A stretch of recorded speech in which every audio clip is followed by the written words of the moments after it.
Hey guys, welcome back to another episode of Will It Run on the Trains with Shane series here on the I Saw It Online YouTube channel.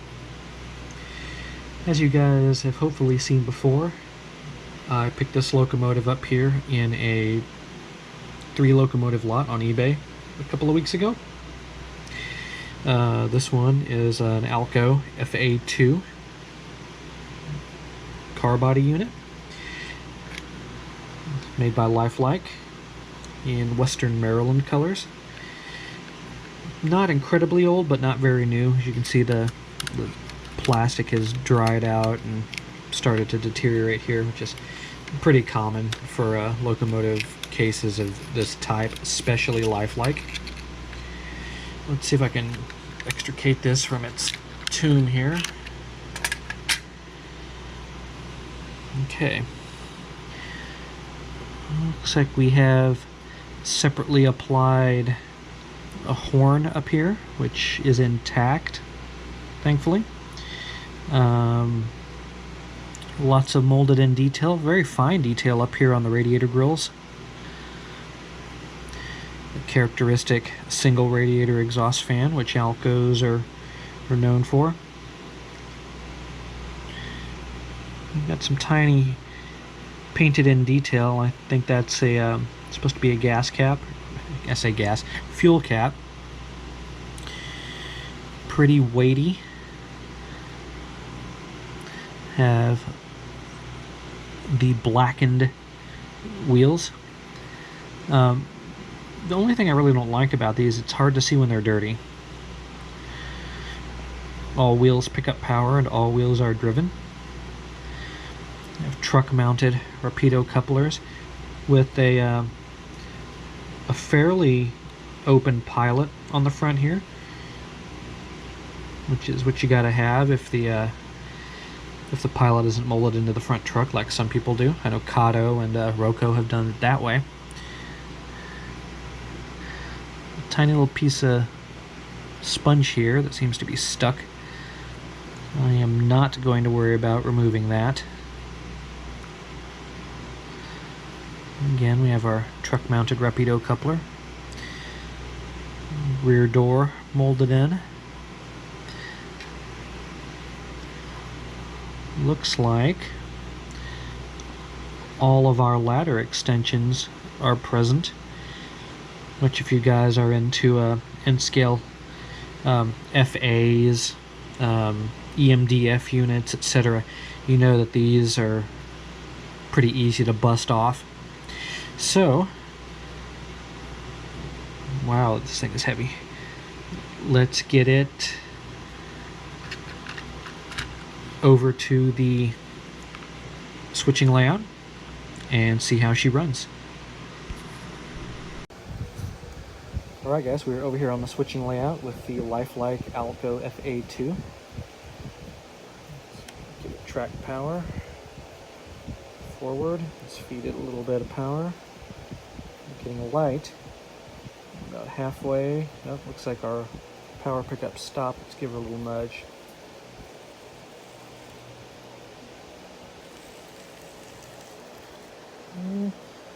Not bad.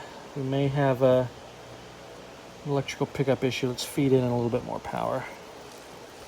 A little jumpy, a little stuttery. Bring her back.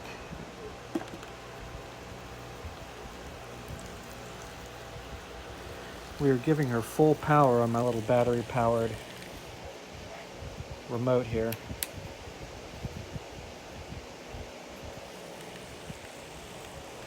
Lighting is not directional.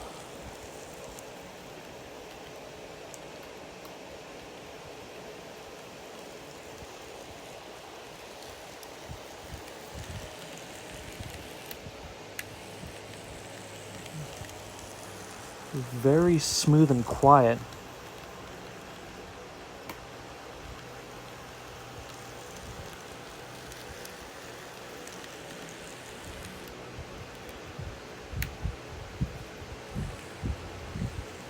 Yeah, she's still a little jerky from the start.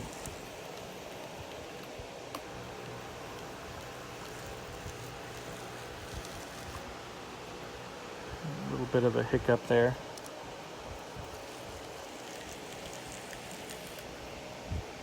Yeah, it almost seems like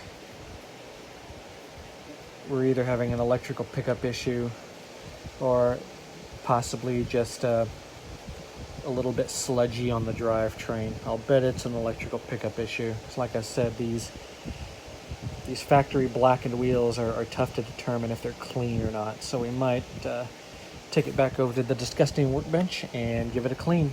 I will see you there. Alright, we are back over on the disgusting workbench with our FA-2 and see if we can figure out how to get her apart. If it's like most other Life-Likes, you should be able to just gently split the shell and it'll fall out. There we go. Careful to not mess up our front pilot here. That was easy enough. This is pretty standard fare. Light goes through. Actually, this one does not go through a hole. This one goes over the top of the front magnet, so it's a little bit unlike the other Life-Like unit. What was it? The Southern Pacific F7.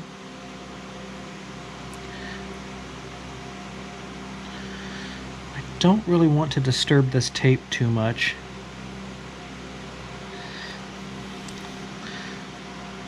I'm going to get my tweezers in here and very gently, as gently as I can stand to,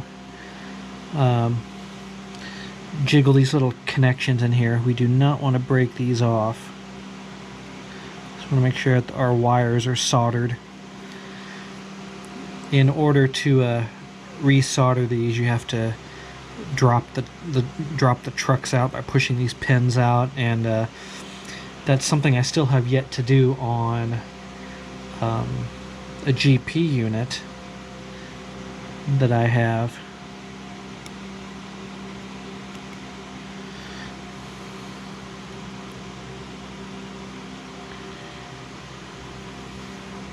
Because of the fear that I won't be able to get it soldered back together. These are very, very small gauge wires, and the solder points are also tiny. Looks like we've got a skew wound 5-pole here. Standard Life-Like spring dog bones here.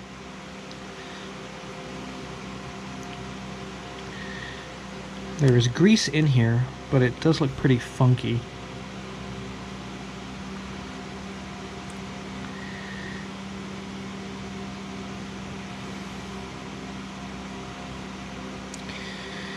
In the interest of not borking this thing up, I'm not going to worry about it. Also, it looks like we don't have access to the commutator on this. It's hidden behind this plastic here.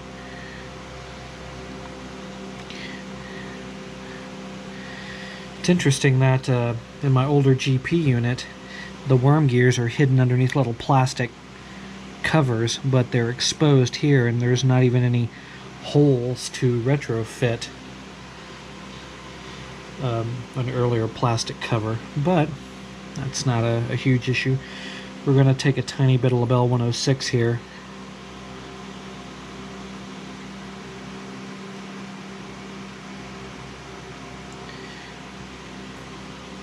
and add just the tiniest bit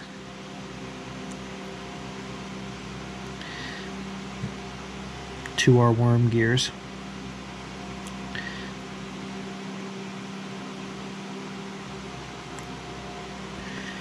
There we go.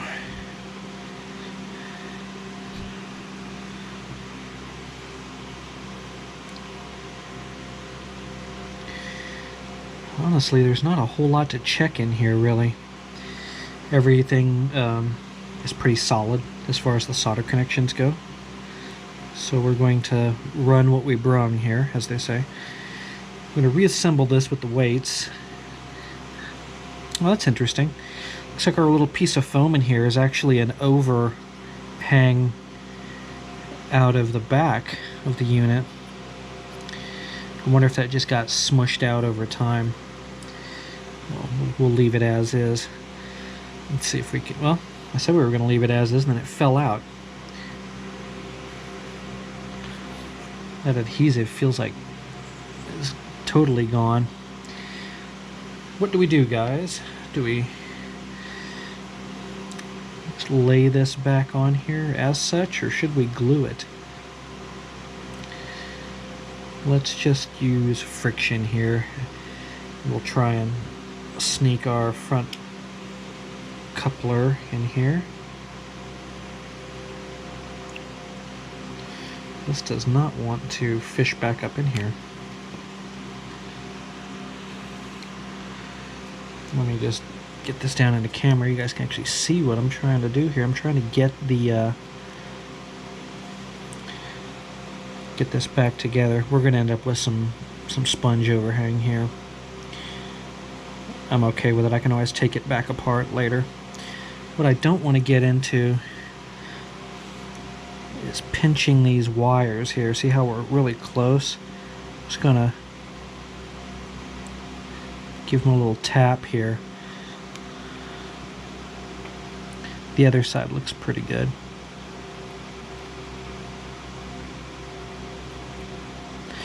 Just want to try to keep those out of the way for when we're snapping the shell back on this. Alright, well, everything there checked out. So let's juice up some power here and go to our trucks. Unfortunately, this isn't a split frame, so we can't go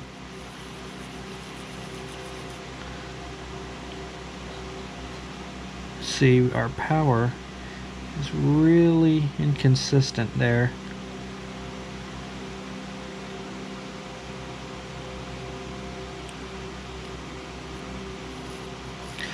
I believe it's an issue with our wheels here. Again, Life-Like has blackened wheels, and the problem with that is you can't easily tell as much if they're dirty. So what I may do is I may do what we did with my what unit was that? It's one of the recent ones. Shout it out at the screen if you remember. It wasn't the RS3. Oh, it was the Atlas U-boat.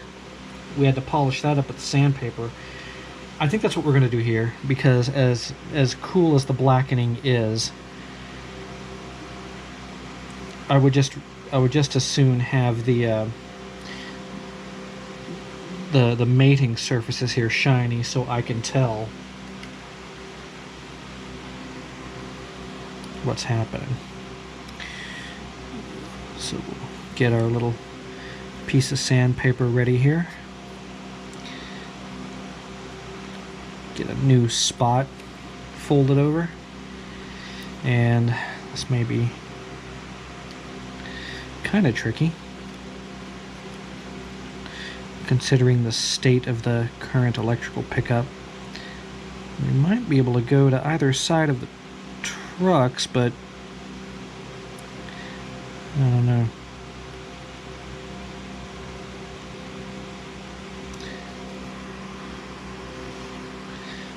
Yeah, we're really having an electrical pickup issue here.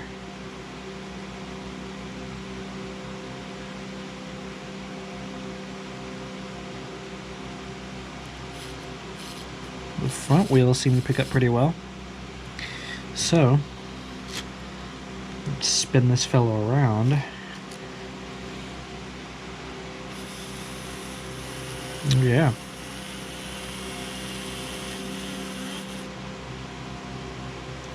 And it stops working the second we try to get to work on it.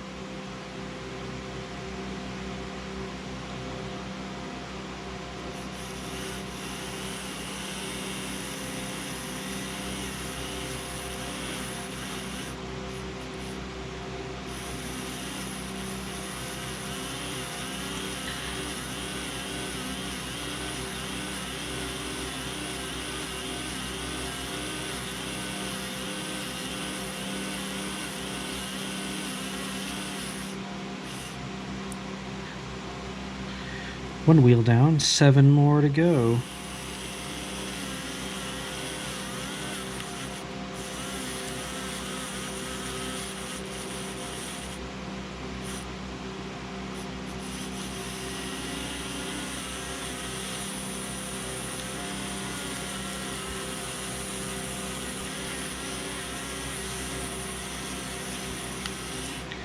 Again, this is a lot easier on a split frame. See if I can sneak this on these front wheels and make those pick up. Ah, come on.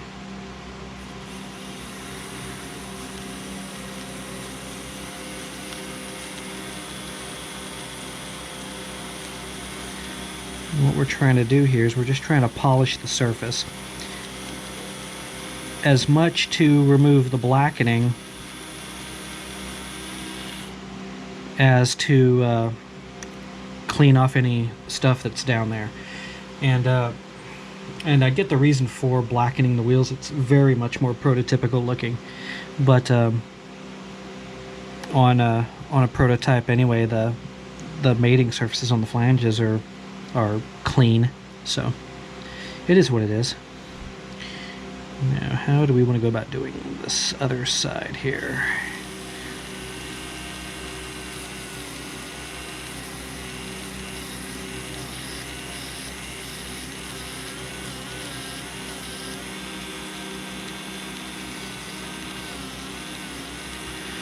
I'm sorry I'm not really fully in frame with this, guys. It's precarious to try to hold this little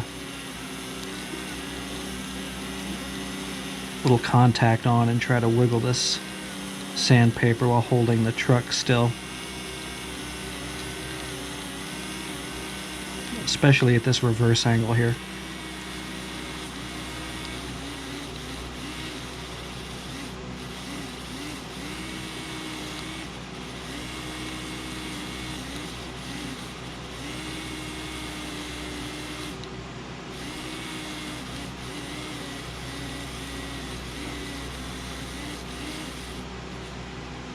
Okay, doing okay.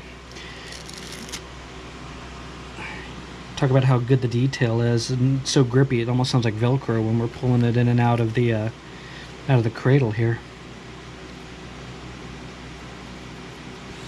All right, now let's see if we can get our last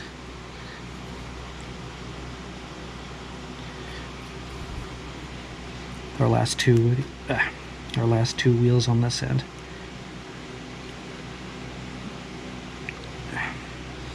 I am not left-handed, guys. Is it obvious?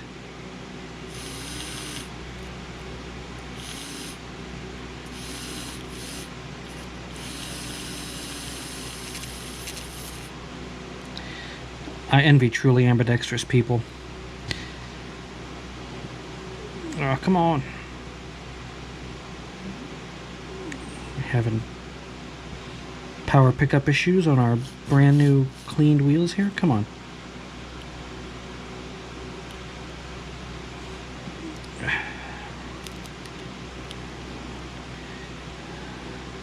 I'm getting sloppy.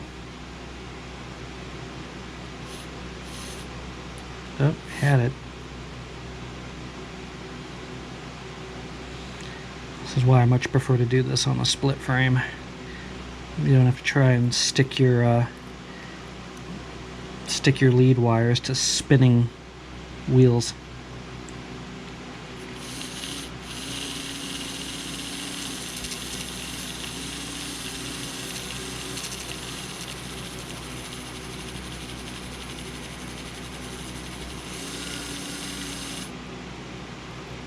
Come on, just a little bit more.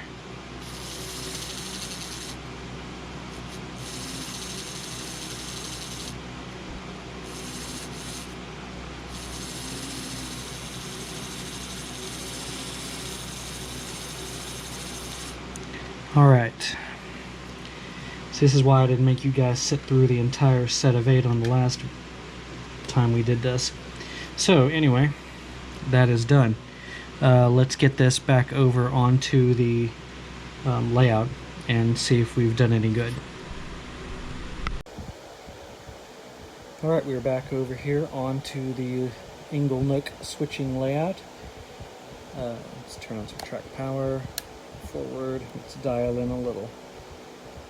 Okay, see our headlight coming on. Oh, whoa, there she goes. Slow speed is pretty good.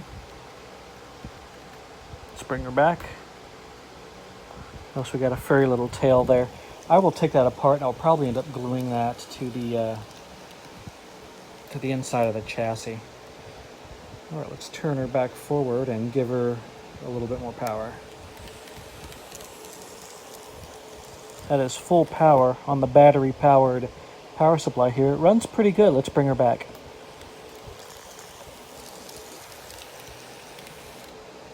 Not bad.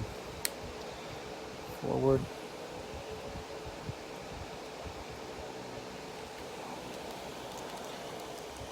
Low speed performance is okay for something that doesn't have a flywheel. This is an older machine, but it does have a skew wound 5-pole in it.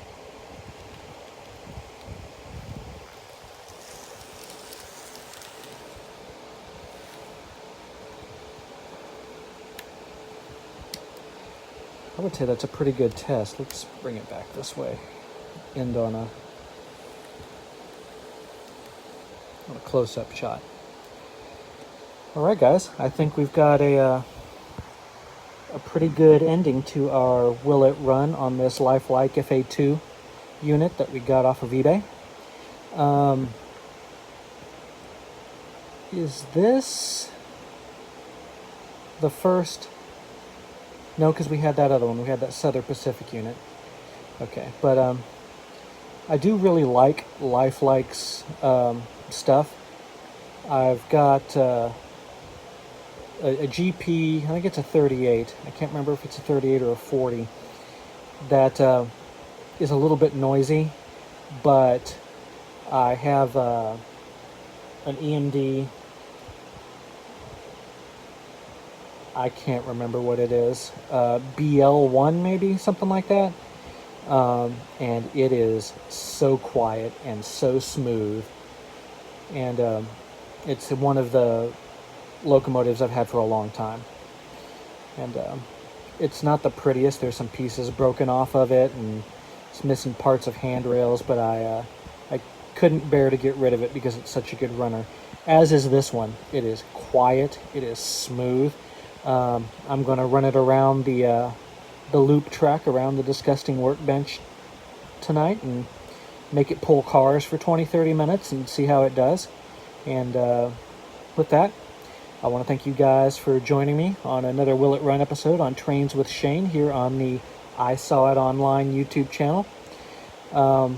Get down in the comments, make some comments, and let's talk. Tell me what you guys want to see, and if you have something you think that I should have done, let me know. If you like what I did, let me know. Comments help the YouTube algorithm recommend my videos to other rail fans. So if we can keep conversations going, then this will get the videos out there, and hopefully other people can use these as guides to help bring their old stuff back to life. So I will talk to you guys later, and I will see you on the next one.